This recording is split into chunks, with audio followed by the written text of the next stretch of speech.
التصوير والمونتاج حمزة الصغير، ميسان قلعة الصالح.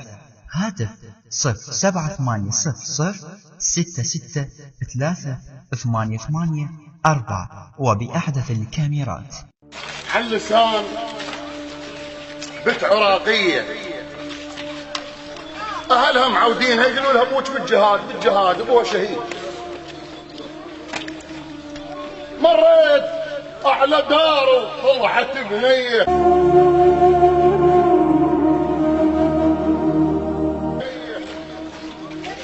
وصحت بالباب وين البيت راعية، قالت راح للساتر أبوي وقال أرد باكر وأنا مناطر على الباب يومي.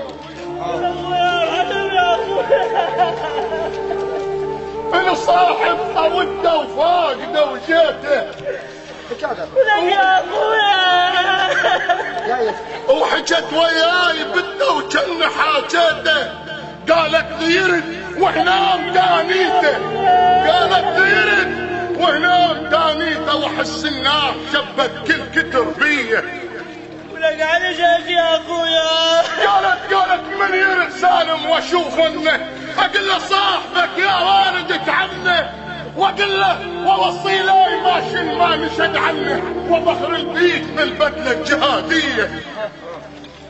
قصر شوف وتقل من المناطر هذا من دم ولحم والعين مو فولاد، ابوي يتقل قدام اتفق ماله ان كان مكذب حتى والعوسيه. التصوير والمونتاج حمزة الصغير. طرت وجهه ودمعت اللجة بعيني، وجهك في حكي يا عم حاجيني، طرت وجهه ودمعت اللجة بعيني. ولك على شاش يا أخويا. اظن عندك خبر يا عم حاجيني، انا مدللني وين اليوم، دلينا اريد اطيه هدوم البيد مكويه. قلت لها كيف انفصل بمكان الثوب، على شاش يا أخويا على شاش حياة. لا قال ما ابوك وباتفق مصيوب، ترى اسمك اظن فوق السند مكتوب.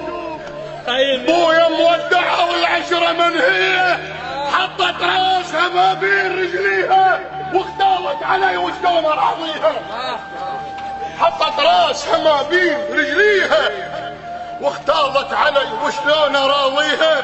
تقول شلون بنت هناي خليها